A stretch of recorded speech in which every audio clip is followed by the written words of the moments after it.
Tenemos una tarea desde el profeta del libro. Sí, señora. Vamos, dijimos que en la división nosotros hablábamos que la introducción va desde el capítulo 1, verso 1, hasta el capítulo 3, verso 15. Sí, señora. Hablábamos que tenía tres partes, ¿no? La introducción, la parte A y la parte B. La parte A y B. Y decíamos que la parte A va desde el capítulo 3, 16 hasta el 33, 33, donde en esta parte A se habla de lo que es la denuncia en cuanto al pecado y el anuncio de juicio y condenación. Eso fue lo que vimos en la parte B. Perdón, en la parte A. En la parte B hablábamos que se contiene de manera predominante todos los oráculos que son de salvación y todas las promesas de salvación, que estas abarcan desde el capítulo 34, verso 1, y va hasta el 48 hasta el verso final. Marley ahorita, ay sí, qué bueno. Excelente. Hablábamos acerca de la palabra Mareot Elohim y hablábamos de lo que es el ruá de Dios, el soplo de Dios, que era esa fuerza que sopla, que da vida, esa fuerza que está delegada sobre el hombre o transferida de Dios al hombre para poder dar a nosotros vida, para poder dar a nosotros fuerza, la capacidad de entendimiento, la capacidad de crear, la capacidad de levantarnos. Ese es el ruá de Dios, toda esa vida que a nosotros nos vivifica, nos levanta, que nos hace ser personas totalmente diferentes a la demás gente. Y también hablábamos que en el ruá de Dios el Señor habla en su palabra a lo largo de la escritura que Él entiende nuestra condición de polvo, de barro, y que es el ruá de Dios el que nos levanta y nos vivifica, y por eso dice el libro de los Salmos, del polvo nos vas a levantar, ¿no? Que es la promesa que nosotros tenemos. Hablábamos que en resumen la palabra ruá, así rápidamente, se traduce como espíritu o viento, ¿sí? Ruá se utiliza para describir la acción de Dios en el mundo, todo lo que pasa en el mundo, pero también su accionar en las personas que caminamos directamente con Él, porque toda la creación está sometida a Dios, pero hay seres vivos que no caminan para Dios, sino caminan para sus propios deseos, y aunque el ruá de Dios está gobernando toda la creación, el ruá de Dios también hace una intervención directa en aquellas personas que decidieron obedecer a Dios. Y que bueno, ya básicamente hasta ahí llegamos. Vamos a mirar de la introducción el capítulo 2 hasta el 3 del 1 al 15. Hablábamos que el profeta empezó su ministerio en el 598 a.C., ¿se acuerdan? Que él llegó al exilio en el 593 a.C. y 5 años después, es decir, en el 590, ¿sí? En el 598, perdón, en el 593, él empezó el ministerio. Bueno, listo. Habla acá, si ustedes, vamos a leerlo, vamos a ir leyéndolo, vamos a ubicarnos en el capítulo 2 rápidamente. Ubíquense por favor en el libro del profeta.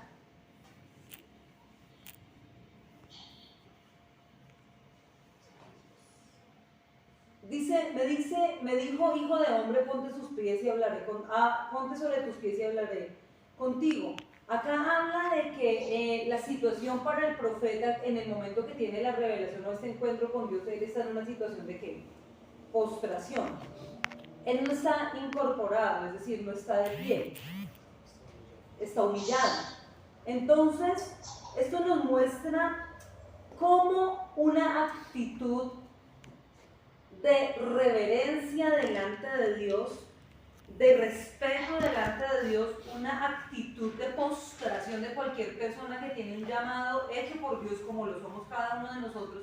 Cuando alguien se postra delante de Él, cuando alguien es capaz de humillarse, de sujetar su vida a la vida de Cristo, de rendir su vida y su voluntad ante Dios, dice que pasa lo mismo que pasa acá, y es cuando viene la orden y el mandato de parte del Señor, y el mandato es ponte sobre tus pies. El mandato de Dios es como levántate, ¿sí?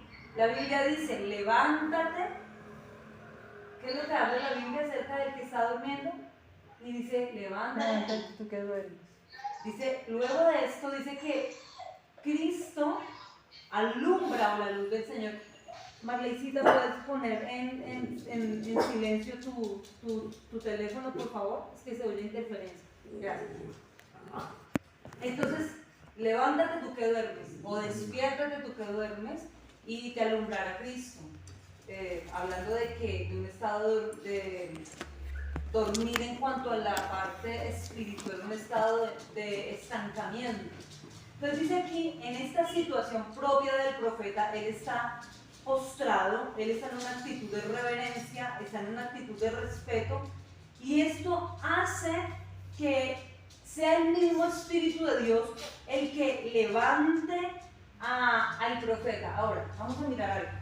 Cuando a alguien se le decía en la antigüedad, para el pueblo judío no es como para nosotros que a veces nos levantamos porque, digamos, llegó alguien y uno se levanta y en nuestra cultura es demasiado diferente, llegó alguien y uno se levanta a saludar. Cuando alguien allá estaba sentado, hablándolo en términos sentados, no postrado, cuando alguien está sentado y se levanta o se le pedía en la sinagoga a algún líder, algún rabino, que se pusiera en pie, era porque se le estaba diciendo a la persona, usted es el que está preparado para disertar y traernos la enseñanza a nosotros.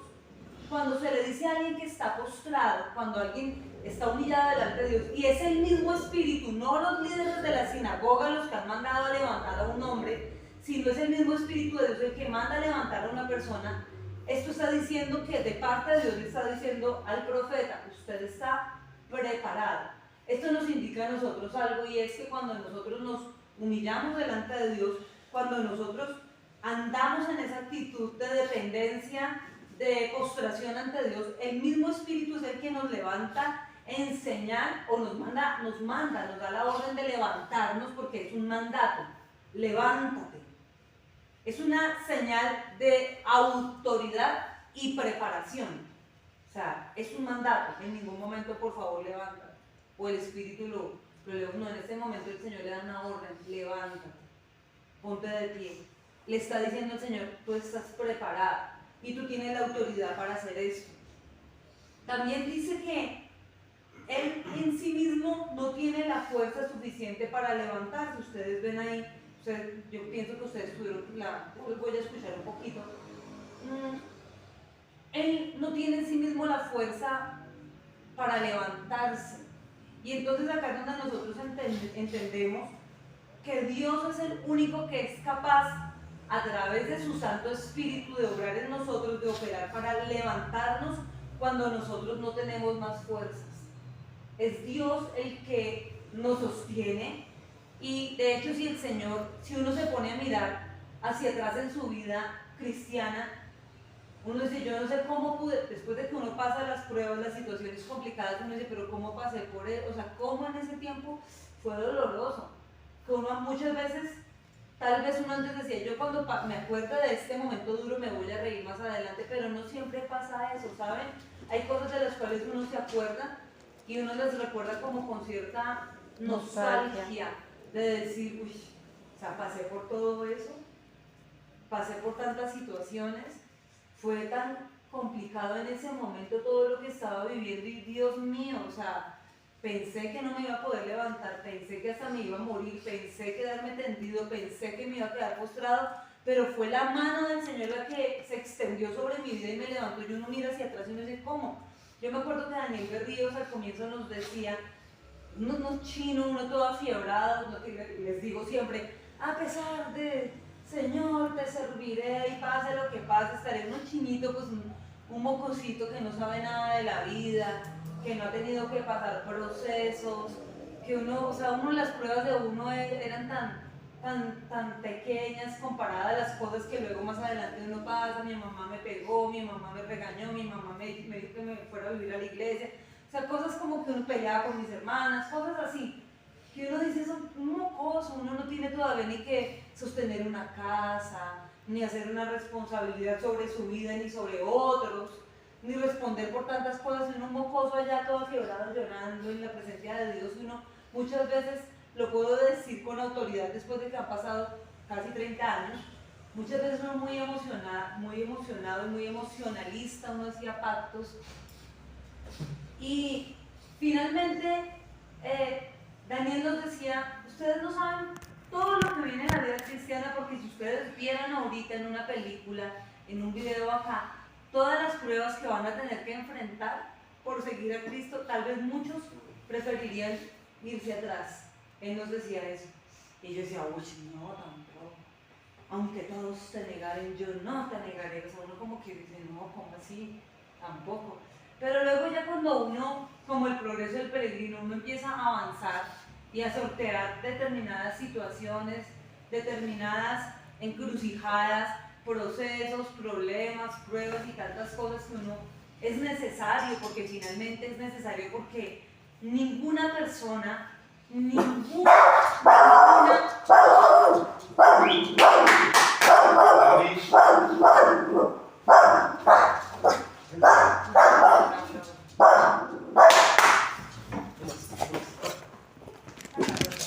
ahí nomás. Miren, ninguna persona, y les puedo dar mi palabra por la palabra de Dios. Les voy a dar mi palabra, no porque sea mi palabra, sino por la palabra de Dios. Les puedo decir esto. Miren el último capítulo del libro del Evangelio según San Juan. Ustedes se van a leer todo. Ustedes saben que en el Evangelio según San Juan es diferente de los otros tres evangelios. Bueno, eso lo vamos a ver más adelante acá en teología. Hay una panorámica que usted hace de los evangelios cuando estudia teología, pero los tres evangelios primeros, Mateo, Marcos, Lucas, se estudian como en unidad. Juan es un evangelio que no es de los sinópticos, los otros son sinópticos, y Juan es un evangelio que tiene muchas cosas, pero no es sinóptico. No es igual a los otros. No es igual a los otros, es bien diferente. Entonces, ¿cómo termina la historia el último capítulo de Juan 21? Pedro completamente restaurado. Un Pedro restaurado. Ese Pedro que se habla ahí restaurado no es el mismo Pedro que cayó de rodillas en la barca cuando dijo, tú eres Dios, y lo reconocen. Este es el Hijo de Dios. O sea, ese no es el mismo Pedro que cuando ve un milagro se tira a los pies del maestro porque dice, uy, ahora yo creo. Ni siquiera hacía las preguntas que hacía Tomás, Felipe. Pedro nunca se atrevió a preguntar lo que él preguntaba. Nunca. Ustedes ven que Felipe para mí es un tris irreverente en muchas de sus preguntas. Tomás, irreverente, preguntaba cosas que yo digo, qué oso. A ver, muéstranos al Padre para que te creamos. O sea, después de estar viendo tanta, y le dice así en la cara al Señor, bueno, por lo menos era honesto y no murmuraba detrás del Señor, sino de frente lo No era Judas. Muéstranos al Padre para que creamos. Y él le dijo, tanto tiempo con ustedes, ¿no creen? Bueno, si no creen, por lo que les digo, crean por lo que han visto que yo hago, ¿ya? Pero uno mira la vida de ese discípulo comparada a la vida de Pedro. Pedro nunca hizo cosas tan irreverentes. Pedro fue el de, si todos se escandalizan y te dejan, yo no. Pedro fue el que se bajó una oreja queriendo pelear para defender a su maestro. O sea, Pedro era una persona, manda, si tú eres, manda que yo vaya para allá, y se le fue hundiendo el Señor. ¿Sí? Se fue cayendo al agua, se fue hundiendo. Pedro era bien colérico. Tenía un temperamento medio colérico, como sanguíneo. Emocional. Y uno dice, pero Pedro nunca, en todos esos episodios, nunca es el mismo Pedro que está en el último capítulo del Evangelio según San Juan. Porque allá vemos un Pedro que pasó por muchas cosas y aún negó a Cristo. Nunca una persona que ha pasado un proceso de caerse porque se cayó y se cayó feo. Nunca una persona que ha pasado por un proceso de fallarle a Dios y vuelve a Dios, porque no es Judas. Porque fácil es fallarle a Dios y moverse en las aguas del remordimiento, del llorar, del decir fallé, pero no cambiar, no hacer un cambio en una metanoia, un cambio, un arrepentimiento, un cambio en la mente, que fue lo que no tuvo Judas. Pero aquel que se le ha caído, se ha tropezado y reconoce a Dios y vuelve a Él para entregar frutos dignos de arrepentimiento, nunca es igual a una persona que no ha pasado por un proceso. Para mí, honestamente, y les digo que les doy mi palabra por la palabra de Dios, no es mi palabra, es la palabra de Él. Para mí, una persona que ha sido procesada, una persona que ha caído y dice, acá estoy para seguir a Cristo a pesar de lo que hice, de que fallé, que se vuelve a levantar y dice, ok, es una persona más real, más auténtica y más genuina que aquel que siempre estuvo como en una vitrina y nunca se resbaló, nunca cayó, nunca fue procesado. Que coge carácter. Porque los procesos cambian Te a las capacitan. personas. Te capacitan. Los procesos transforman a las personas, transformados. Cuando hablaba la palabra el apóstol, a través del apóstol Pablo, transformados, no se refiere a personas que simplemente están en un tallercito y les dan unos pinceladas, unos brochazos. Transformados, y uno a veces no entiende, pero la transformación a veces implica que una persona se estrella y se dé cara contra muchas cosas, y eso lo lleva a ser transformado para producir una cosecha de frutos de arrepentimiento. Entonces, acá nosotros podemos ver un profeta que delante de Dios está postrado ante el Señor, y es del Señor que vienen las nuevas fuerzas para levantarlo en autoridad, en honra. Solo aquel que es capaz de postrarse delante de Dios puede estar en pie delante de sus enemigos. Solo aquel que es capaz de postrarse delante de Dios puede mantenerse en pie en frente de sus enemigos. Mírenlo por el libro de Crónicas 20:20, más que todo donde se habla de Josafat, en Crónicas, donde hablamos del rey Josafat que se ve rodeado y sitiado y de rodillas ganó su victoria porque el Señor peleó por él. Entonces, una persona cuando está de rodillas ante Dios puede estar en pie, haciéndole frente a los ataques del enemigo. Ahora, todo momento en la presencia de Dios, miren, los momentos más valiosos que usted y yo podamos vivir en esta tierra, y les voy a decir con toda legalidad, porque lo he hecho y lo he vivido, soy autoridad en lo que enseño durante 30 años.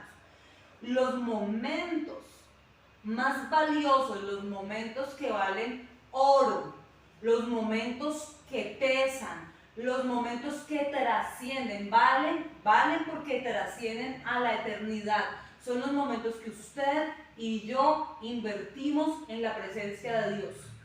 Esos son los momentos más valiosos. Son los espacios de tiempo. Es la mejor inversión porque esos momentos que usted invierte delante de Dios son momentos que trascienden a la eternidad. Es la mejor inversión de tiempo. Es lo mejor. No se puede cambiar. Nunca, miren, entiendan esto. Nunca usted pretenda quitar un tiempo que es de Dios por dárselo a una persona, a algo, a alguien. Nunca. Cuando Dios llame a alguien a orar, váyase a orar. Así esté cansado, así le duela la espalda, así le duelen los pies, la cabeza. Si Dios le está inquietando a orar, váyase, así llegue arrastrándose a la presencia, pero llegue porque usted no sabe lo que va a estar pasando. Usted no entiende tal vez la inversión o la provisión. Cuando hablamos de una provisión y una inversión, son dos cosas parecidas pero son diferentes. Una cosa es cuando tú inviertes y esa inversión te rinde un fruto. Otra cosa es cuando tú haces una provisión para algo, que eso es un ahorro. Es algo a lo cual tú empiezas a guardar, a almacenar, y cuando tú menos pienses, lo vas a necesitar y lo vas a encontrar ahí, porque has hecho una provisión.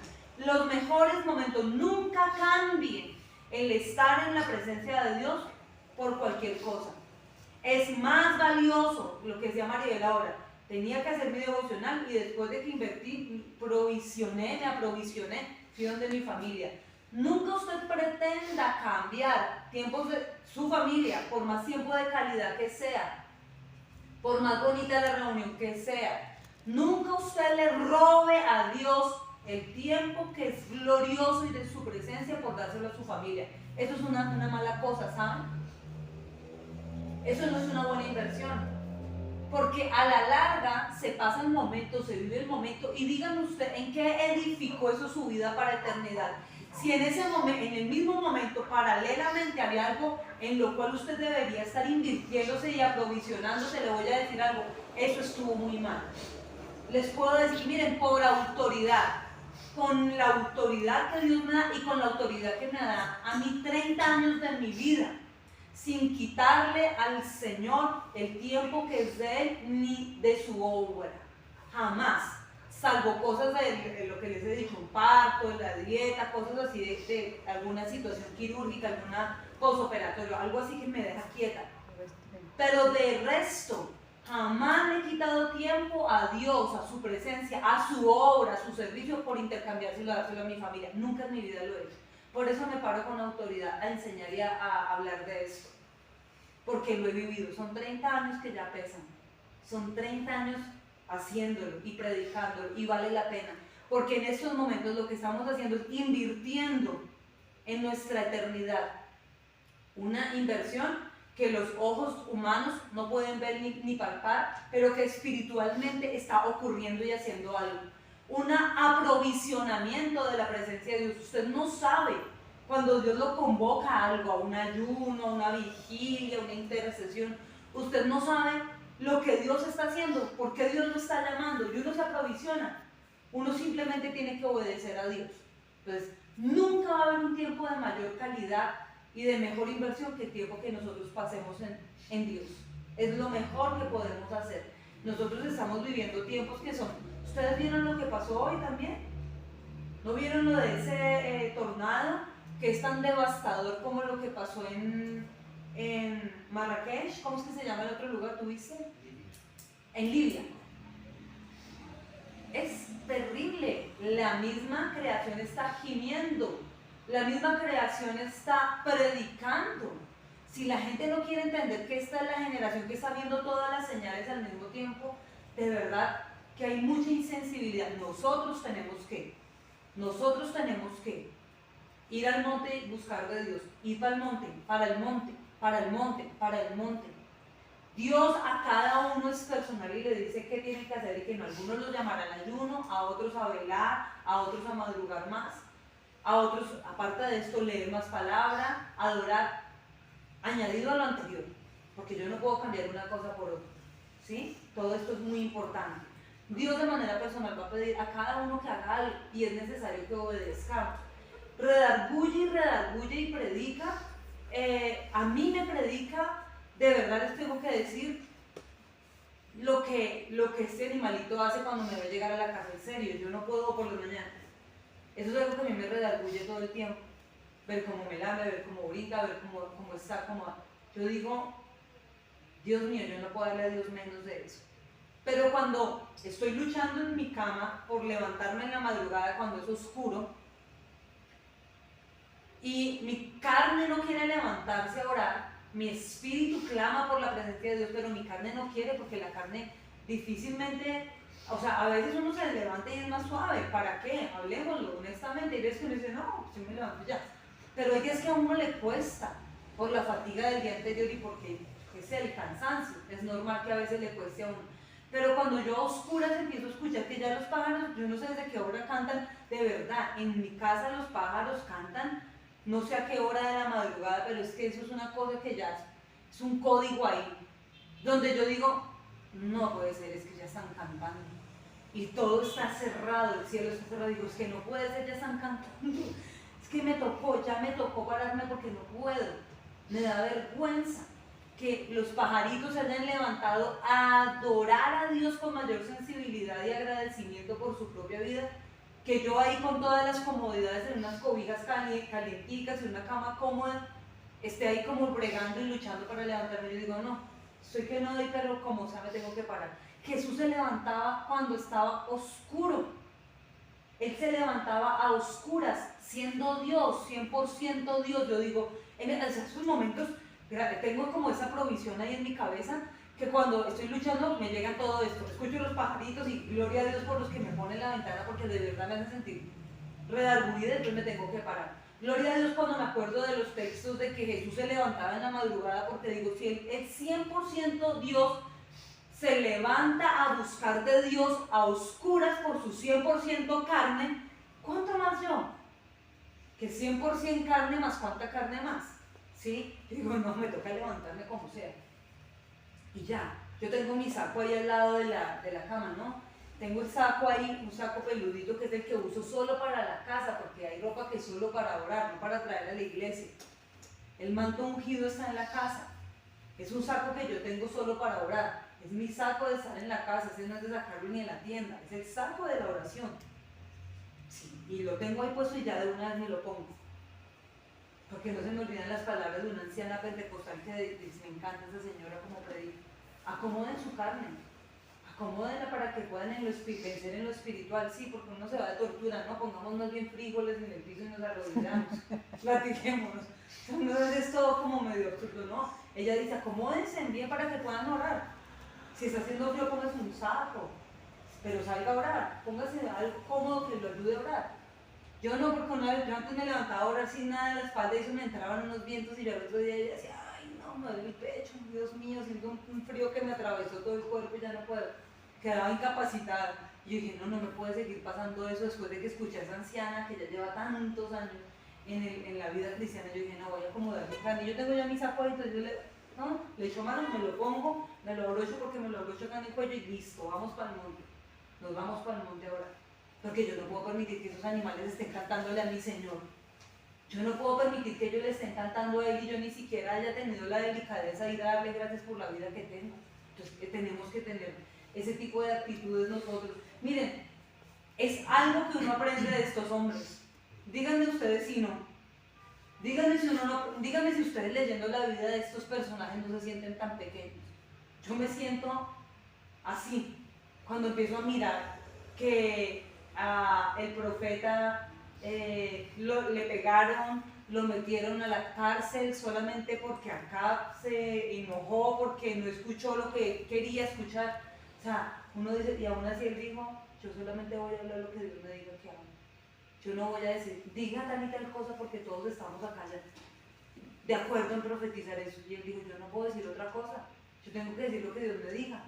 Uno cómo se vende, cómo uno vende sus principios. Mire este hombre, dice que tenía que, habla de una palabra y ustedes la miran más adelante, que son los espinos. ¿Sí se acuerdan? Sí, los escorpiones y los espinos que le están habitando, las zarzas. Hablando de los espinos, lo que tiene que enfrentar, ustedes saben, lo sabemos nosotros desde el libro de Génesis, que los espinos son el resultado de la desobediencia. Los espinos tipifican o simbolizan la maldición. Nunca la maldición vendrá sin causa, dice la Biblia. Jamás la maldición viene sin causa. Nunca la maldición viene sin causa. Siempre la maldición que alguna persona está aportando, de algún lado tiene una raíz que la ocasionó. Bien sea que usted le abrió la puerta por desobediente, o bien sea que se la haya transmitido sus generaciones anteriores. Pero nunca la maldición visita a alguien sin causa. O sea, ella no llega sin causa. La maldición siempre viene por una causa. Ahí está el asunto. Hay gente que se pone a pelear con la maldición y no con lo que la causa. Es un principio de la oración y de la vida cristiana y aún de la guerra espiritual. Hay que romper lo que causa la maldición y no estar peleando con la maldición.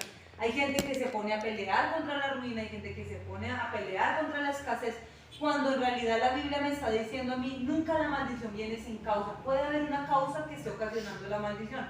Los cardos y los espinos en la Biblia son el resultado de la desobediencia, una maldición que vino por causa de la desobediencia, por causa del orgullo, por causa de la irreverencia, por causa de la insensibilidad a la voz de Dios.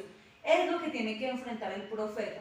Tiene que ir de frente contra los espinos que tipifican y simbolizan todas las consecuencias de la rebeldía, y los espinos como tal en el libro de Génesis y a lo largo de la escritura nos dan un mensaje a nosotros. En Génesis nos habla de ruina y escasez. Los espinos te tipifican a ti ruina y escasez, dificultad para la cosecha en la tierra.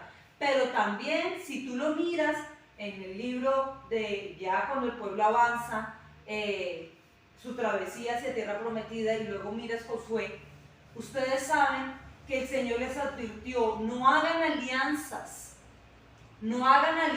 con los pueblos cananeos, porque si ustedes permiten esa gente dentro de su tierra, dentro de su corazón, dentro de su vida, esto es un problema tan grande para ustedes como tener espinas en los costados, clavadas. Entonces, los espinos siempre van a ser el resultado de la desobediencia por causa del pecado. Entonces tipifican para una vida lo que es la ruina, la escasez, la dificultad para ganarse el pan y que se multipliquen los recursos. Y en otro tiene que ver con lo que es el yugo desigual, que de la misma manera el yugo desigual trae maldición y estancamiento. Ojo con eso, porque yo sé que la mayoría de nosotros, y yo digo la mayoría, creo que todos, en nuestras familias, no tenemos familia creyente. La mayor cantidad de familias de nosotros no son creyentes. Y hay que tener cuidado con esas alianzas porque, disculpen, pero el yugo desigual no solamente aplica a la gente de afuera, también puede aplicar a relaciones familiares. ¿Qué puede para mí convertirse en un yugo desigual? Un hermano o una hermana que está militando para su carne y para los demonios. Yo no puedo hacer un yugo, yo no puedo tener un yugo. Un ejemplo, voy a poner un ejemplo, mis hermanas, porque yo no tengo hermanas. Mis dos hermanas, ellas dos, y puedo decirlo acá y donde sea, son dos damas, son dos señoras, son damas. ¿Usted cree que mi cuñado, el esposo de mi hermana, vive en México y trabaja en México? Y él viene a Colombia y viene por unas temporadas y tiene que ir allá porque su trabajo está allá. Mi hermana no se quiere devolver a México, es ella la que no quiere devolverse porque la cultura, aunque es el mismo idioma, hay cosas que son totalmente diferentes y el ahorro que ellos están haciendo y el sacrificio que hacen es para levantar acá su casa, él va, viene. Pero mi hermana, estando sola todo este tiempo, porque dura meses, tiempo, el proceder de esa mujer es un proceder completamente impecable, porque puedo decir, es una mujer que teme a Dios y lo respeta. Es una mujer que cuando se habla de que alguien abandona una iglesia, no una iglesia, ella se duele. Tiene su vida y su proceso de anhelo porque no es la manera correcta.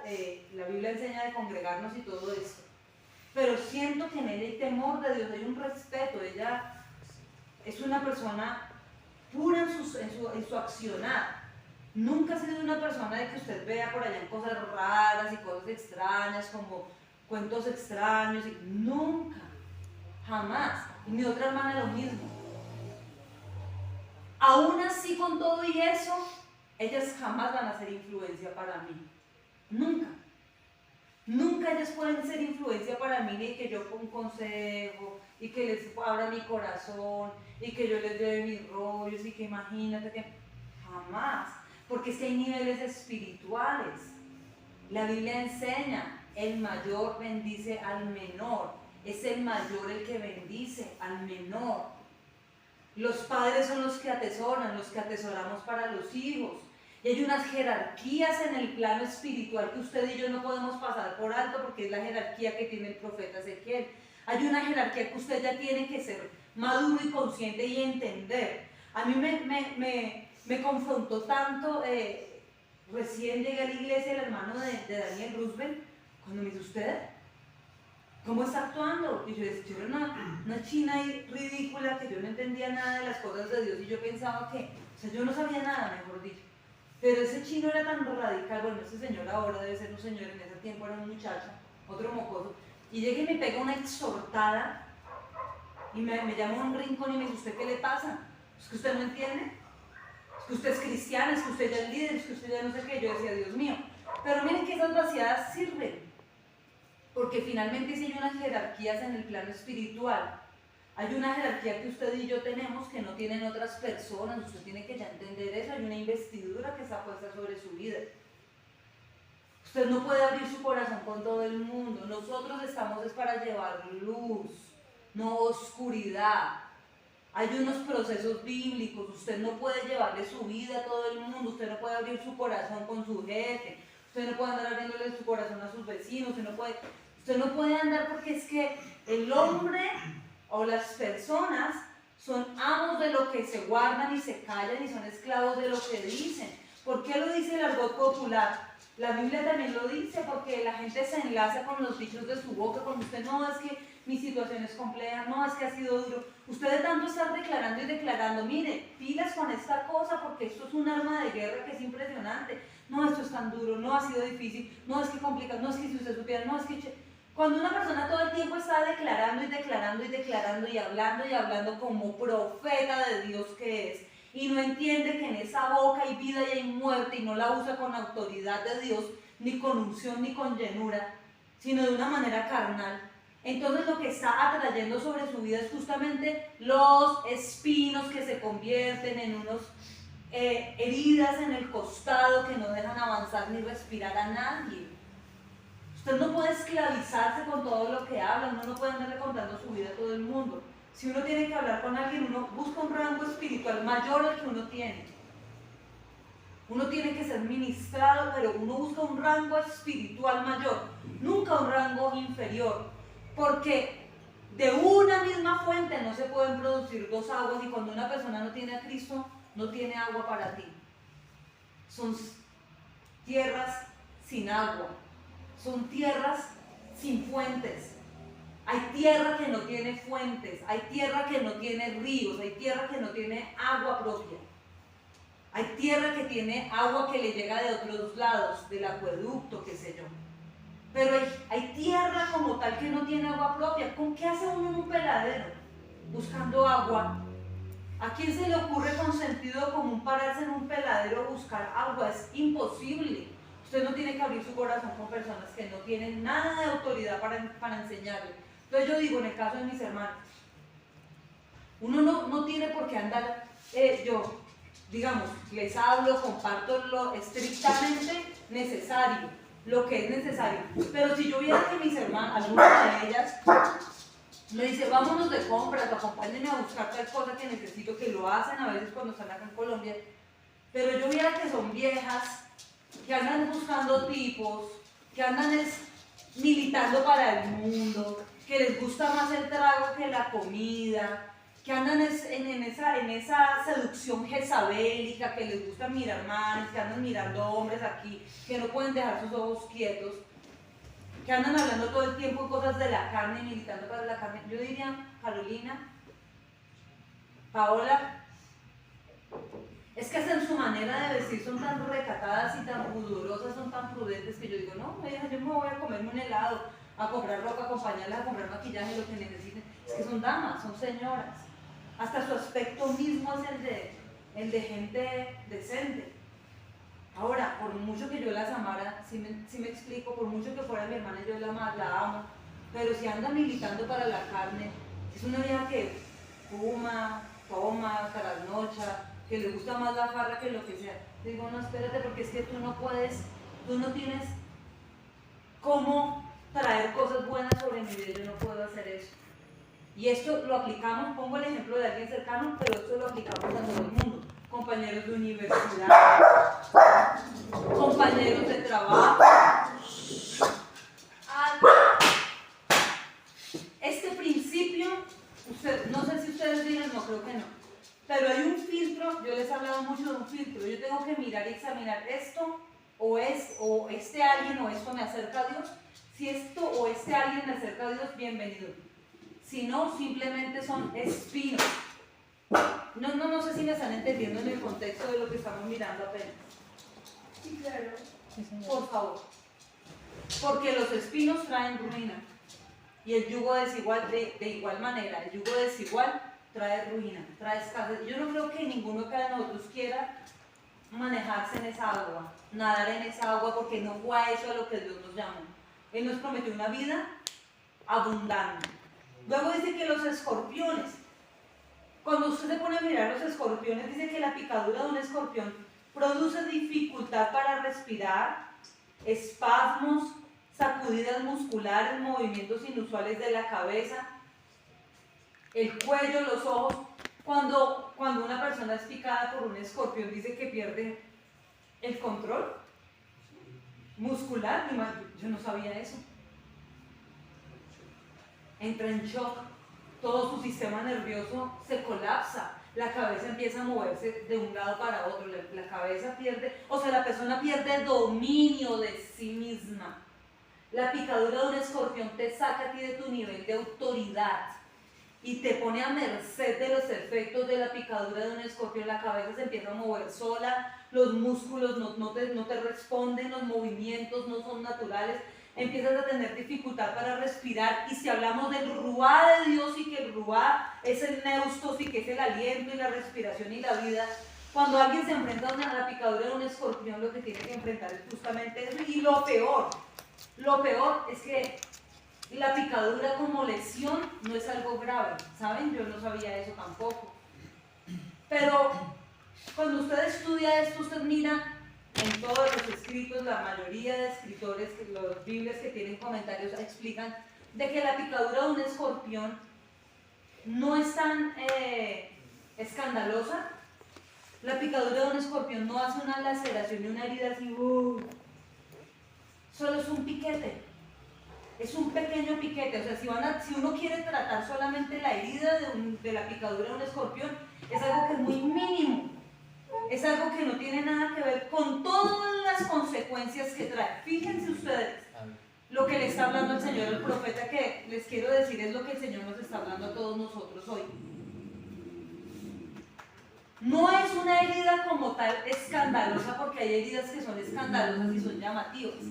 Hay cosas que en la vida de uno y procesos que uno dice, no, esto fue terrible. No, esta situación es como que es demasiado notoria, bochornosa, y son heridas que están expuestas y la gente las ve, están abiertas. ¿Cómo así? Hace poquito una persona dijo, ¿usted está divorciado? Yo no sabía, yo, ay, por Dios, hace 8 años ya. ¿Pero en serio? Pero no lo puedo creer, pues créalo, pasó ya. ¿Pero hace cuánto y cómo se siente? No, muy bien, gracias a Dios, divinamente. Pero no puede ser, eso es muy duro, pero sí, pues sí, pasó ¿hace cuánto? 8 años. Uy, pasó hace mucho tiempo. Y yo, Dios mío, sí es bien chismoso. O sea, hay heridas como esas que digo, uy, son bochornosas, escandalosas. Pero hay heridas que son tan sutiles como el piquete de un escorpión, pero que son tan letales y no se tratan a tiempo, que la persona ya pierde la respiración y puede llegar a morirse. Hay gente que se ha muerto de la picadura de un escorpión. O sea, esto es delicado. Y es lo que ha pasado, lo que tiene que enfrentar acá el profeta. Hablando de la gente a la cual él se enfrenta, que es gente rebelde. ¿Qué es la rebeldía?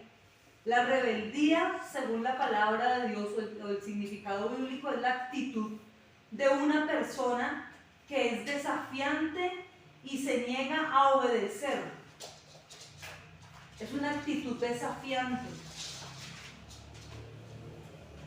Esto es toda la gente a la que tiene que enfrentar la sociedad en la que vive el profeta. Gente que es desafiante y se niega a obedecer. Pero aparte de esto, la gente rebelde es la gente que opone resistencia a aquel que tiene autoridad sobre su vida. Es esa resistencia que hace que la persona se le oponga a aquel que tiene un grado de autoridad sobre su vida. Entonces, ahora, la rebeldía nunca es buena. Uno mira a todos esos muchachos ahorita vandalizando el día de ayer, otra vez rompiendo. Se metieron a la iglesia de la 72 ayer, vandalizaron la iglesia, ahí en Chapinero,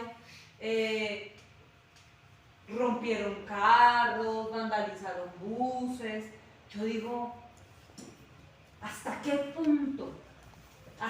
punto una persona está en todo el derecho de sentir indignación por ciertas cosas? Porque usted y yo también deberíamos indignarnos por lo que está pasando en el país, y hay cosas que son indignantes, hasta donde quieren poner la gasolina y todo lo que le están dando a los venezolanos, que finalmente sale de sus impuestos y de los míos. Estamos acá alimentando un poco de gente y subsidiándole salud y colegio y alimentación a un poco de gente vaga, que deberían más bien mirar y irse a su país o mirar de verdad. Honestamente hay un desorden social impresionante y estamos indignados, pero ¿hasta qué punto esa indignación nos da el derecho a nosotros de ir a arrasar y acabar con la demás gente? No. ¿Hasta qué punto? Entonces, la rebeldía es oponerse a la autoridad. Llega la policía y lo que hacen estos desventurados es agarrar a un policía y darle, o sea, ¿qué es eso? O sea, ¿hasta qué punto? O sea, yo digo que la policía no toda es buena, pero no toda es mala. Hay gente muy buena también prestando un servicio y un trabajo. Imagínense, no todos los policías que hay son malos, no todos son buenos, pero están cumpliendo su rol de trabajo. Es gente que está trabajando, que tiene una esposa, unos niños, tienen familia, una mamá, una hermana, una abuela que los mire, que qué dolor ver a su familiar herido y vuelto a nada. Porque el rebelde se opone a cualquiera que tenga autoridad, hace resistencia. En el caso de los hijos que hacen resistencia a los padres, miren que en los niños desde muy pequeños está esa obstinación. Usted la mira mucho en los gatos, esa obstinación que hay en ellos, esa como que te pasan a ti el límite y te miran y de malas. O me da agua, o le voy tirando lo que encuentre acá. O me pone cuidado, o le voy botando las cosas para que me miren. Son así, y como que son desafiantes. Y ya, y de malas, se oponen a una autoridad que se les está ejerciendo. A los niños pequeños, desde pequeños el niño trata de tirar a ver hasta dónde llega, de mirar hasta dónde puede correr el límite de los papás, van. Y como ahorita los papás permiten que los niños hagan todo lo que se les dé la gana porque no han entendido, la sociedad no ha entendido que a un niño que es hombre se le cría como un varón, como un macho, porque la sociedad y la agenda de orden mundial está diseñada para que los varones sean afeminados, y la Biblia dice que ningún afeminado va a heredar. Entonces Satanás está atacando por todas las familias que tienen niñas, deben enseñarlas a ser damas, a respetarse, a ser femeninas, delicadas, a amarse.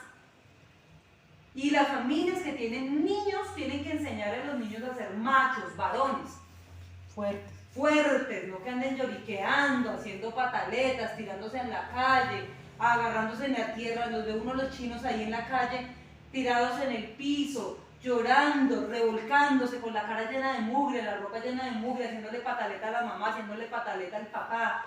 Todos los medios los regañan en la calle y los chinos de una vez lloran, hacen el show, eso lloran, dicen, ay, qué mamera. Yo digo, Dios mío, qué bueno que no tuve hijos varones. En serio, porque a mí un hijo varón me llega a hacer pucheros en la calle, me llega a hacer pataletas, yo creo que yo saco solo un bofetón y le arreglo la cara ya, porque a mí me da piedra esa vaina. Un macho tiene que ser un macho, un varón tiene que ser varón, hombre. Tiene que tener pantalones. De los niños desde chiquitos hay que enseñarlos a que sean varones, perratos. Si no tenemos una generación de afeminados, a las niñas hay que enseñarles a ser femeninas, que se quieran, que se arreglen, que sean pulcras, que se hagan respetar. Entonces encuentro yo en la calle unas niñas de colegio con una boca, unas niñas como de 10, 11 años, agarrándose de andén a andén con los chinos persiguiéndolas a pegarles a botella de plástico. Pero luego se empezaron a pelear y a gritar una cantidad. Cuando yo mire quién grita, Dios mío, en la tienda o no en el mercado, ¿quién grita? Una boca, Dios mío, que yo dije, deberían llamar a la policía y llevarse a todos estos vándalos de 11 años. Las señoras decían en la tienda, ¡ay, Dios mío! Se empezaron a tirar botellas de un andén al otro y pero unas groserías de esas niñas. Y por allá agarraron un vidrio y ya se iban a agarrar a pedazos de vidrio.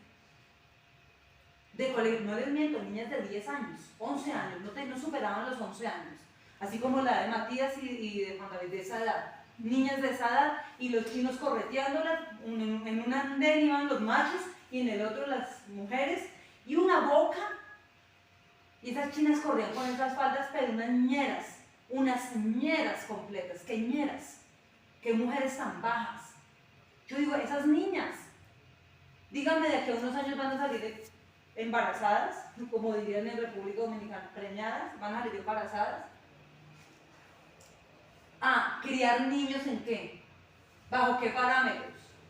La vez pasada veíamos con Nicolás, par de ñeros, llevando un cochecito un bebé. Y dos niños ñeros, porque eran par de ñeros, con un bebé que lo están proyectando también a ese tipo de vida, porque no. Yo digo, ay no, es que decían una vez en la iglesia que ustedes son muy clasistas, esta iglesia es de gente play, ustedes son... No, eso no tiene nada que ver con ser clasista. Eso tiene que ver con que la Biblia me enseña a mí a cambiar esto me enseña a mí a cambiar mi manera de pensar, de hablar, de vestir, de comer, de actuar. La Biblia viene para renovar la mente. El que lea Biblia y siga hablando con sus palabrotas de antes, discúlpeme, pero la Biblia le está pasando de largo. Porque la Biblia te culturiza. El leer Biblia te da un léxico a ti diferente. Te renueva la manera de pensar, no solamente en lo espiritual, porque es que sale gente tan religiosa, miren, perdónenme. O sea, yo digo a veces, hoy pensaba esta madrugada, ¿cómo nos percibe la gente de afuera? No sé si ustedes vieron City TV anoche y salió un papá que le atropellaron un abuelo y la mamá de la niña le atropellaron a la niña en San Cristóbal y se murió la niña. Y la señora, ella es hija de Dios y hemos orado y bueno, y el Señor decía, y esto es para que la gente se vuelva a Dios y no sé qué. Yo digo, ¿cómo nos percibe a nosotros la gente de afuera? ¿Cómo nos percibe? Yo decía, nos perciben como gente loca, gente que usa solamente el nombre de Dios y religiosamente, pero gente que poco tiene en la cabeza. O sea, yo sé el luto, el dolor que puede enfrentar una familia debe ser muy complicado, eso no se le desearía a nadie. Pero yo pensando en eso, yo decía, ¿cómo nos percibe la gente de afuera? Como gente toda mojigata, todos mamertos, todos ñoños, gente que para hablar de la Biblia sí, eso mejor dicho, Dios y todos los términos, pero en cuanto a cultura, en cuanto a educación, ¿dónde está la educación? Si es que el apóstol Pablo era una persona sumamente educada, los que fueron pescadores se tuvieron que educar a fuerza, se educaron porque caminaron con Cristo, se educaron. Como Jesús con 12 años se sienta y predica ante un poco de gente que es muchísimo mayor que él en años. Y en experiencia. En experiencia, pero cómo se sienta él a enseñarle a otros, porque habían en un grado de cultura que es la cultura del reino. Tiene que haber una cultura del reino. Nosotros tenemos que cambiar, de verdad que la iglesia hasta que no cambie y sea renovada por la palabra y por el Espíritu Santo, no va a experimentar nada. Eso tiene que ver con ese tipo de gente rebelde a la que está hablando el profeta. Rebelde. Es aquel que desafía la autoridad, el que hace oposición. Y miren, les voy a decir algo. Esto no es cuestión de un pastor ni de un liderazgo. Yo todo lo consulto, lo pregunto. A mí me gusta caminar en sujeción. La verdad, yo todo lo consulto. A mí yo no, prefiero guardarme así. Todo lo consulto. Y a mí me han dado carta libre y me dicen, usted todavía, tranquila, hágale. No, pero ¿qué pasa? No, prefiero estar en sujeción. Yo de verdad pregunto, puedo hacer esto, voy a hacer esto, mira, pensamos hacer, vamos a hacer, lo que sea. Yo prefiero mantenerme así en sujeción. La verdad, eso a mí me guarda. Es bíblico. Y eso lo bendice a uno. Ay, qué ñoño preguntándole. Me encantó el muchacho de Grace, de verdad. Rafael, cuando yo le dije, mire, la verdad, cuando Sara empezó a conectarse con ustedes, yo empecé a mirar en qué se conectaba. Tenía que mirar porque como hay tanta cosa, en internet hay tantas doctrinas y tanta cuestión rara. Entonces ella se empezó a conectar y yo le dije, conéctese, y yo me paré a escuchar. Y después de que yo escuché lo que ustedes enseñaban, vi que estamos hablando el mismo idioma. Y el Rafael me dijo, chóquela, qué bien la supervisión, así es. Así es que se hacen las cosas. Me decían, genial, excelente. Es que tiene que haber debe haber una supervisión. Debe haber ella me preguntó, mamá, ¿puedo hacerlo? Y yo, sí, vamos a mirar. Pero es bueno porque eso uno lo guarda, porque uno puede estarse conectando con una cantidad de gente que de verdad no le trae nada bueno. Hay que aprender el camino de la humildad, porque la Biblia enseña que Dios bendice al humilde. Si Dios pudo levantar al profeta de su estado, de lo que él estaba físicamente, lo habla en un estado físico, pero lo está hablando en un sentido espiritual. Lo incorpora, pero no solamente es en lo físico, sino en un plano espiritual. Al que es humilde, ¿qué dice la Biblia? Dios da enaltece. Es al que es humilde. Dice, y humíllense bajo la poderosa mano de Dios, porque Él los va a exaltar cuando llegue el momento. Es que eso es lo que nos falta a nosotros entender, que hay un momento de la exaltación, sino que queremos todo así, quisiéramos ya. Pero olvidamos que el proceso de someternos, de humillarnos, nos va a bendecir de igual manera que la bendición que luego Dios trae. Ahora, La palabra me impactaba porque la palabra que Dios usa cuando le dice al profeta, te voy a mandar a gente goí, que es la palabra hebrea para rebelde, es la palabra que se usaba para distinguir o denominar a los pueblos paganos. Y el Señor se está, o sea, siempre que Dios habla en los profetas al pueblo decía Jacob, pueblo de Israel, o Jacob, ¿sí? La descendencia de Abraham. Siempre se hablaba de la palabra pueblo, y eso incluía la descendencia de Abraham, o se hablaba de Jacob, o se hablaba de nación de Israel. Pero acá le está diciendo, te voy a mandar a el goí, la palabra goí. Y la palabra goí es la misma palabra que se usaba y que el Señor usaba para denominar a las naciones que eran la peor calaña de gente. Qué triste eso.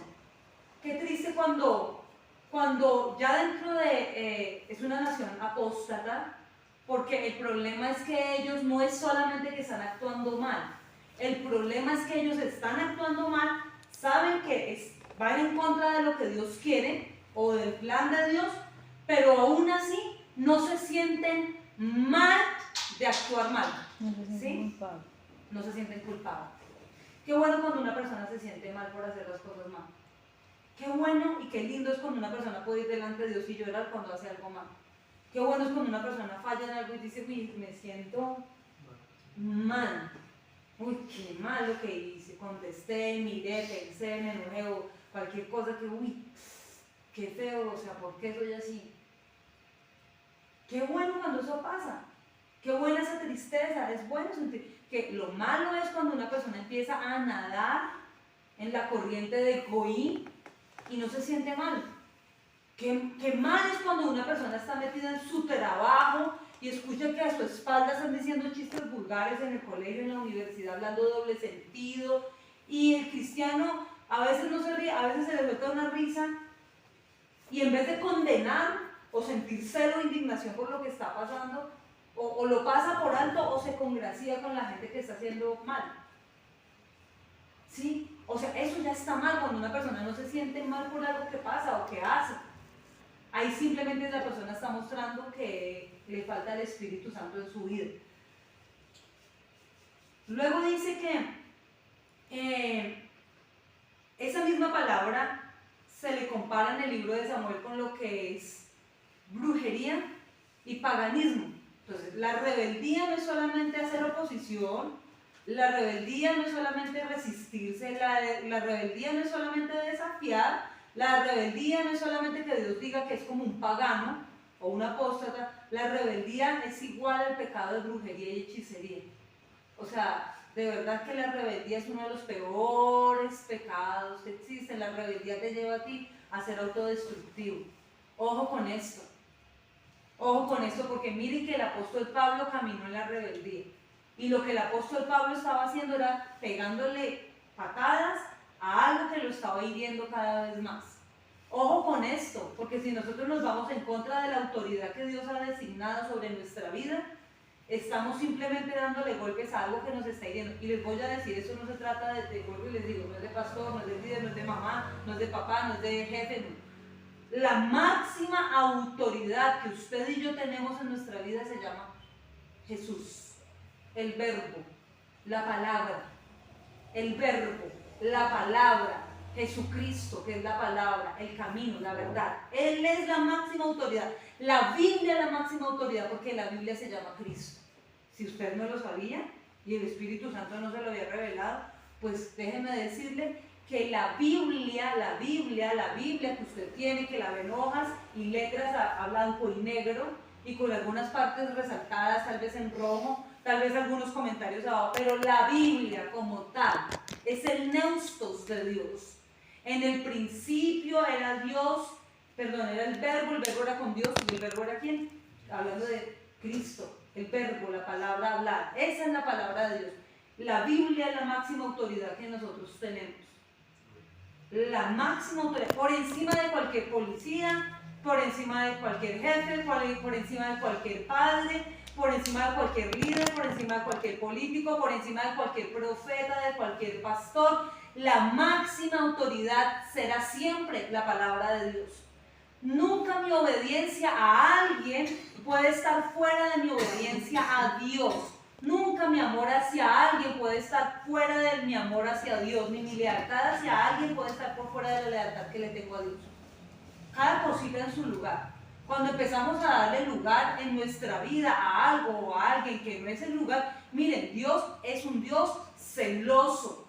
Y acuérdense en lo que pasó cuando el arca se fue a la casa de los filisteos, cuando se fue al templo de los filisteos. Recuerden bien lo que pasó allá. Si no se cayó el ídolo, si después de que el ídolo se cae vuelven y lo levantan y lo quieren acomodar, termina sin manos, termina sin cabeza, termina deshecho ese ídolo. Ojo con esto, pilas con esto, porque cuando nosotros que portamos el arca, la presencia de Dios, queremos hacer una mezcla profana de lo que es santo con lo que no es santo, Dios en su celo y amor por nosotros, porque el celo no cela, pero nos cela amándonos. No es ese tipo de celo que llegó el marido celoso a encender a tiros a la señora allá en Unicentro, la mató. No es ese celo asqueroso de la carne, diabólico y carnal, no. El celo de Dios viene con reprensión porque nos ama, porque nos quiere llevar al arrepentimiento. Dios es un Dios celoso. Y cuando usted que tiene el arca y la presencia de Dios se pone a meter el arca, pero juntamente hace como un altar o hace como una cuestión ahí medio extraña, tenga claro, por favor, tenga pendiente, porque estos procesos son muy dolorosos.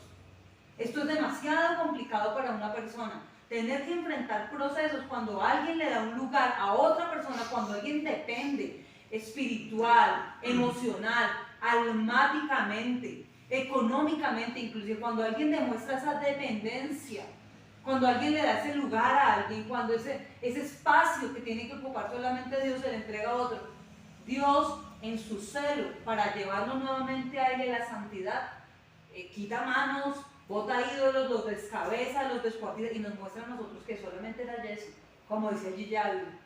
Alabe lo que no es de yeso, en serio, alaba lo que no es de yeso. Se lo pasaba de ese señor si era loco, pero de verdad nosotros nos ponemos a hacer mezclas raras y miren, después no, dejemos que cada persona ocupe el lugar que debe ocupar. Sí debemos amar a la gente, pero que cada persona ocupe el lugar que tiene que ocupar en nuestro corazón. No demos un lugar diferente, porque ahí vamos a empezar a tener problemas y vamos a pasar por procesos que son de verdad complicados, a veces dolorosos, pero pues finalmente el que entienda el proceso va a ir a bendición.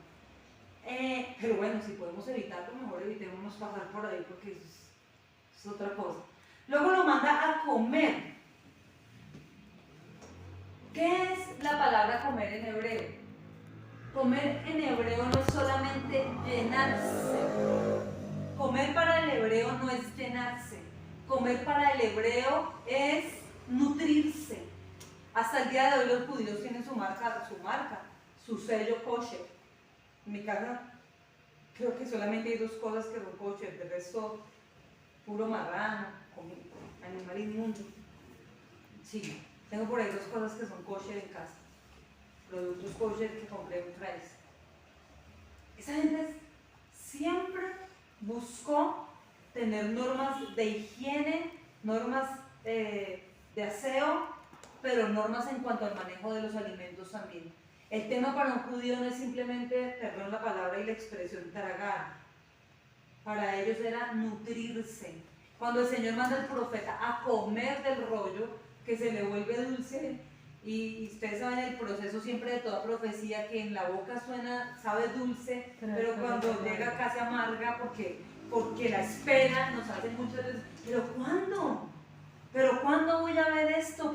O sea, cuando usted recibe la palabra profética, usted se levanta las manos, uno llora, uno la escucha, uno se quiebra, uno es enamorado, uno es feliz y es dulce como la miel. Y luego llega la panza y uno pasa un tiempo, 1 año, 2 años, 3, y uno dice, ¿y cuándo vamos a hacer este cumplimiento? Se vuelve una cuestión amarga. El Señor le está diciendo, mira, debes comer del rollo. No es simplemente leer Biblia por leerla, es llegar al punto que Cristo decía, que es la palabra que tú me estabas diciendo, meditarla. No ese tipo de meditación que hacen los metafísicos, no. Meditar, masticar, rumiarla, como Hay una parte del estudio que le enseña a uno a rumiar el conocimiento. Rumiarlo, es comerlo, es... No sé, esto, digamos, en alguna rama tal vez de la filosofía lo enseña. Hay que tener esa filosofía rumiante, donde tú tienes la capacidad de quedarte en un versículo y meditar en él, masticarlo, volverlo a masticar, encontrarle todo el sabor. No sé si a ustedes les ha pasado que uno se está comiendo un jarabe y le toca tomar un jarabe que es asqueroso y uno quiere es tragárselo rápido y tomar agua o algo que le quite el sabor de esa cosa tan amarga. Uy, qué horrible, no sé qué, sabe feo. No sé, allá una pastora comiendo hormigas culonas, no, eso le dio de todo. Necesito un chicle, necesito una goma, algo dulce, quítenme este sabor, no voy a vomitar. Les supo terrible. La gente cuando algo no le gusta, tiene ese mismo, hace mala cara, espicha los ojos, hace gestos, se mueve. el limón. Todo, el limón, algo así, se empiezan a mover. Algo que me quite este sabor. Ya. Pero cuando alguien está disfrutando, cuando uno se come algo y le da la primera cucharada, uno hace como, o sea, no sé si a ustedes les pasa, pero cuando yo como algo que me gusta mucho, un postre o algo que estoy comiendo, o queda de la comida, así cuando la comida me queda ungida por Dios, esos ajiacos, pues esas lentejas, no sé, que yo empiezo a decir, yo de primero, uy, no, uno queda como, una hora antes, pero Sara ora 2 veces. No, Sara ora y luego bendice. Sara ora y luego come. No. Después de que se pasa el primer bocado, mamá, que Dios te bendiga, que te prospere, que bendiga la obra de tus manos, que qué delicia esto. O sea, ahora antes y luego desata bendición después de que se eche el primer bocado. Y yo también les digo, uy, el Señor me ungió, qué comida tan rica. La disfruta uno. O sea, como que uno siente. Ahora, acá el Señor está diciendo, bueno, te la estás comiendo y sabe dulce. Acá no es solamente que te llenes, no es llenarse, es nutrirse, es masticar la palabra, es encontrarle todo el gusto, es degustarla, es saborearla, es sentirla en el paladar, es, no sé, ¿sí me explico? Yo sé que ya les dio hambre con estos ejemplos de comida, ya empieza como a esta hora a sonar el estómago. Ya darle como hambre, ganas de ir a tomarte una ajiaco, no sé, alguna cosa así. Ya vamos a acabar. Y obviamente el Señor le dice que va a haber gente que no quiere escuchar. Y es algo que nosotros debemos saber y estar preparados para eso. Pero luego le dice que tiene que tener el rostro como un pedernal. ¿Sí? Sí. Pero le dice, ellos van a ser fuertes como la piedra, pero a ti te voy a dar como el diamante. Ahora, cuando tú miras una piedra y un diamante en bruto, piedra es piedra. Finalmente, si tú agarras una piedrita y agarras un diamante en bruto, pues finalmente no vas a ver como la diferencia. Sí, son minerales. Pero después de que el diamante pasa por todo ese proceso que tiene que pasar, el diamante ya no es rústico, ya no es oscuro, no es lúgubre, sino que empieza a botar un brillo que es exclusivo y un brillo que, y yo lo hice cuando tuve diamantes y tengo todavía algunos diamantes blancos y azules y rosados. Cuando uno agarra un diamante y uno lo pasa por una pantalla o por un vidrio, él corta. ¿Ustedes sabían eso? Sí, el diamante corta. Tú lo pasas así y él corta, raya. ¿Qué es una piedra dura? Es una piedra que corta, es cortante, corta, él corta. Imagínense que el Señor les dice, ellos son piedra, pero tú eres diamante. El Señor, cuando manda a alguien a hacer algo y lo que tiene que enfrentar es demasiado complicado, pues Dios hace más complicado a aquel que lo tiene que enfrentar. ¿Sí me explico? Tienes que pasar por una situación complicada, pues Dios te va a hacer a ti el doble de complicado que esa situación. Tú te vas a convertir en el problema del problema. Así se lo dice el Señor a él. Ellos son piedra, ellos son pedernal, pero tú serás diamante para ellos. Tú te vuelves el problema del problema, y es lo que nosotros como hijos de Dios tenemos que entender. Esto es una promesa que todavía está vigente, ¿sabían eso? Esta es una promesa que está vigente. Esto no ¿cómo se dice? No ha caducado. Esta promesa no tiene fecha de vencimiento, esta promesa sigue activa. Si te tienes que enfrentar contra la piedra, tú no eres piedra, tú eres diamante. Si te tienes que enfrentar con gente complicada, tú serás el doble de complicado para sobreponerte y prevalecer. Si te tienes que enfrentar con problemas, tú serás el problema de tu problema. Porque es Dios el que está con nosotros y es el Señor el que nos ungió. Cuando Dios llama a alguien para una tarea, el Señor también lo faculta y lo capacita para que pueda enfrentar la situación. Y luego habla de que el Señor lo elevó el espíritu y dice que el espíritu del justo, dice que a él corre el justo y levantado será. Acá habla de que cuando dice me elevó el espíritu, porque habla de que ya fue en el espíritu, ya no fue en la carne. Primer punto fue en la carne, segundo punto en el espíritu. Cuando una persona ha sido procesada de humillarse delante de Dios y el Señor lo ha levantado en lo físico, no solamente en el plano físico empieza a trascender, sino en lo espiritual. Entonces son dos cosas que Dios nos quiere llevar a conquistar, porque el Señor prometió que tendríamos una vida de abundancia. Es decir, no existe lo mal llamado evangelio de la prosperidad, le dicen así, ¿sí? Se llama así, como lo llaman. Eso no existe porque eso es una palabra mal usada. Pero sí existe la doctrina de la prosperidad, la enseñanza de la prosperidad sí existe. El Señor dijo, cualquiera que deje en esta tierra, no sé, ¿ustedes lo han leído? 100 veces.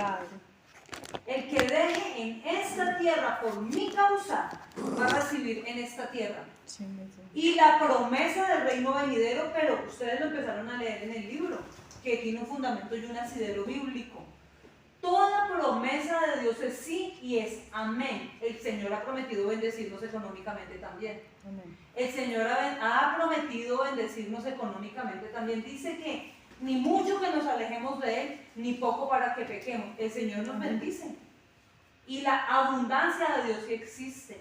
La doctrina, la enseñanza de prosperidad, esa está totalmente legalizada y está legalizada por la palabra. ¿Qué pasa? Hay mucha gente que ataca eso y es gente que vive en un buen nivel económico. Me da gracia. Porque muchos de los que atacan a los que enseñan sobre el evangelio, el mal llamado evangelio de la prosperidad, es gente que también económicamente se lucra. Que hacen sus videos, que se lucran de hacer cosas, de criticar al uno, les fascina criticar al otro, les fascina... Eso les da seguidores, porque finalmente los que hablan sobre la prosperidad tienen muchos más seguidores y a ellos el nombrarlos también les va a dar seguidores y el morbo les va a dar seguidores y finalmente todos están haciendo exactamente la misma cuestión. Lo que la Biblia sí nos dice a nosotros es que tendremos una vida en abundancia, una vida de bendición, una vida de provisión. O si no, entonces quiten el Salmo 23 de la palabra de Dios. O si no, quiten la palabra donde habla que Él se empobreció para enriquecernos. Pues quítenla. Porque hay procesos, como pasó Pablo, sí, momentos de escasez, pero no fue una constante, porque lo bueno pasó, lo malo también pasó. No era una constante. Y una vida en abundancia, porque finalmente terminó preso en una casa, recluido en una casa y murió como una persona digna que pasó la eternidad con honores. ¿Sí o no? Esta es la vida del profeta. Entonces, dice que Moisés llegó a esa misma conclusión que llegó el profeta. Después de 40 años que pasó en el desierto, él pasó 40 años en el desierto y después de los 40 años en el desierto, él tuvo que entender que no era por mano propia que él iba a liberar al pueblo. Él entendió lo que el profeta estaba entendiendo acá, 5 años después de llegar a Babilonia.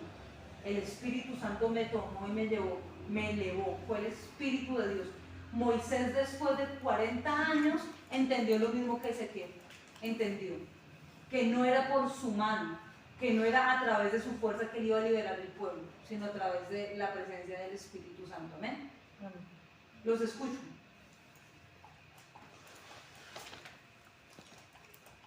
Pues empiezo yo porque no hay que hablar. Yo nunca empecé primero. Bien. Un momento.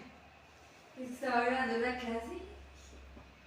Y si no se me pierde. ¿Primero hablamos de lo de Ezequiel o de lo del Sí, libro o la vamos a lo de Ezequiel predicación? y ya pasamos a lo del libro. Tenemos predicación.